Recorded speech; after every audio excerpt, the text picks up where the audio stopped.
Galing kay Abel Cruz, yun din po sa amin, boss, ninakaw nung March 8 sa Labas Tarlac naman. Dumayo lang po magtinda, ninakaw na mga around 3 a.m.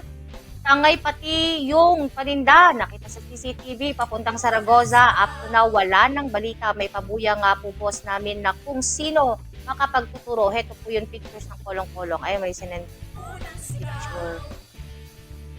Grabe.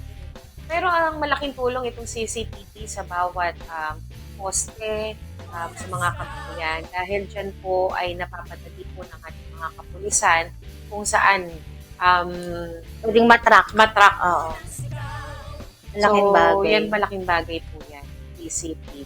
Pero sana nga, katulad ng sinabi nga natin, ugnay pa rin po sa may motor na ninakaw, ay sana lumaban po ng patas ang ating mga gumagawa ng ganito. Diba? Ang dami kabi-kabilaan at hindi lang dito sa ating lalawigan, buong bansa po yan.